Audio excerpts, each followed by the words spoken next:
What's up everybody? Zach here with Review Empire, and today I wanted to do a quick video, just a little tutorial for anybody that might be first time pit bossers and first time smokers in general with a pellet smoker. So I just thought I would share a few little checklist items that you might want to be aware of every time you cook. So let's go ahead, jump into that. That way we're all on track to have a good cook next time we put something on the smoker. First of all, make sure you smash the like button and become a subscriber to my channel for more content like this. All right, let's get into it. Usually when I get ready to do a smoke, and I'm about an hour, maybe an hour and a half before I'm gonna put my meat on the pit, I'm gonna come out here. Number one, I'm gonna make sure it's plugged up. That's really important. So number one, you have to have electrical power to your smoker. Step two, I'm gonna open this door up. I'm gonna look in here at my racks and see how much stuff is left on them from my last cook. And the answer is, it's not too bad. That might look bad on camera, but in reality, that's not really all that bad. So I'm not gonna worry too much about it. Water pan's got a little fat buildup in it, and that's okay. We're gonna put some water in there and we won't have to worry about that at all. Next, we're gonna do a little unscrew here. And we're gonna pull out this ashtray. I'm gonna see that there's some pellets left in there that didn't burn up and some ash. So what we're gonna do with that, super complicated process, I'm gonna teach y'all how to do right here, right now. You just take it and you dump it. Just give it a tap, dump some more, bam. Ready to do the cooking. All right, so we take that, put that back. I want to make sure that it goes all the way up in there. Take that, screw it back in. So you ain't got to worry about nothing going nowhere. Then what I'm gonna do is I'm gonna make sure that my wife or my kids or nobody else has been out here messing around with my exhaust. And so kind of a general rule of thumb, something to consider, you want to think about the temperature outside. Today it's a balmy, like 85, 90 degrees, so nice and hot.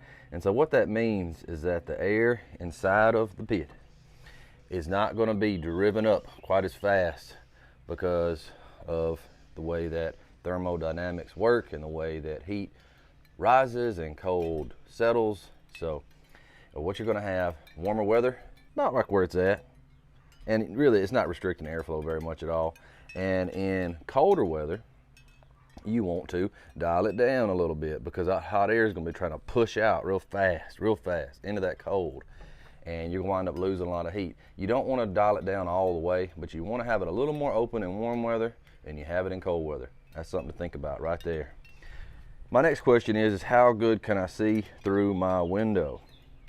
And the answer to that is pretty good. It's not real bad at all. I should be able to look in on my cook pretty much the whole time this time. Next time, I'm probably gonna put a little scrub on it, clean it up a little bit.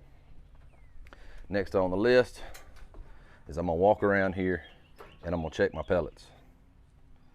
I got plenty of pellets in there. And these are the competition blend. Something to look for when you're looking at your pellets, you see how shiny those are? Nice and shiny. If your pellets have lost that shine, then moisture has gotten to them and they're not going to burn as good. So if you see a lot of pellets have lost their shine, you may need to just go ahead, dump them out and put you some new ones in there. Something to think about. All right. Next, what I'm going to do is I'm going to come down here to my grease tray. I'm going to pull that out, check it out. Yeah, baby. That's a whole lot of good got cooked out of something, ain't it? Ooh-wee. So I'm gonna clean that out.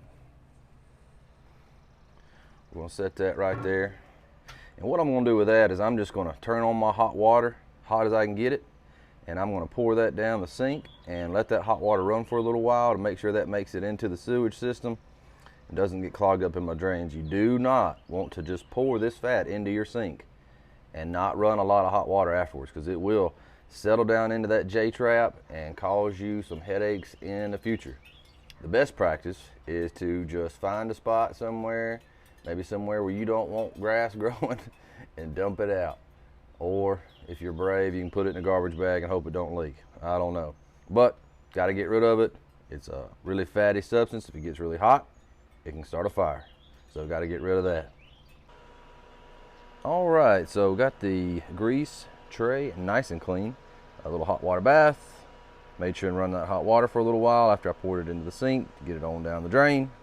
And we're good to put that back. You may think this thing is not all the way in there because it fits in there loose, but don't worry about it. It is. And for the most part, that's pretty much it. I've got pellets, I've got power, I can see my food, my ashes are not going to build up and overfill, my grease pan's going to be cleaned out. The last thing to do when you're getting ready to cook, you've already got your door open. You want to come around here to your control panel and turn it on. Now, what I do is I turn it on and I wait for it to ignite. Smoke's going to come out. That's crazy. The inside temp is 95 degrees just because it's hot outside. And we're in the shade. We're in the shade under here. Happy 4th of July, everybody, by the way. This is 4th of July weekend, so if you're celebrating Independence Day with me, I hope you're celebrating with some good barbecue and some people that you love, and maybe even a cold beverage. So that's gonna fire up just like that, and then here in a minute I'll start to see some smoke push out of my chamber. And whenever I start to see that smoke push out of my chamber, what I'm gonna do is I'm gonna shut the door and I'm gonna go over there and I'm gonna crank that temp up to about 300, 325, something like that. And then I'm gonna give that at least 30 minutes, or however long it takes me to prepare my barbecue and season my barbecue, which today we're gonna do some baby back ribs on the pit. And so usually the amount of time it takes me to get all that ready and set up, that 300, 325 degrees is gonna sterilize the inside of my smoker. It's gonna get it nice and clean, make sure there's no bad bugs that's gonna get on my meat and make a bad taste or make somebody sick or something like that. It's just a good practice to fire it up and let that heat take care of all the little germs for you, so it's something you ain't gotta worry about. You have a smoked dirt dauber here in a minute. And so this thing's been going for a little while now. Got a little smoke starting to build up in the chamber. What you're going to notice that it's going to top out at around 130 degrees, and that's sort of considered the smoke setting. What you're looking for to know if you're on the smoke setting or not, I used to think that this was a 5, and it might be a 5, but somebody told me it's an S, and that's how you know that you're on the smoke setting. Lowest setting, it's going to start kicking out smoke. Now, something I saw on a Pit Boss group was somebody had their entire glass here just shatter, and several people agreed that they had started it up with the door closed. Now, I don't know if it creates a vacuum in there or what happens as far as lighting it up and getting the smoke rolling, but they said several people agreed that was probably the cause. So make sure that you take Pit Boss's advice that's in your manual, where it says to leave the door open while you're lighting it and close it once you start seeing the smoke roll. So we've got the smoke rolling now. So next step is to shut that door down. Easy peasy. We're going to press the button in. That lets you change the temp.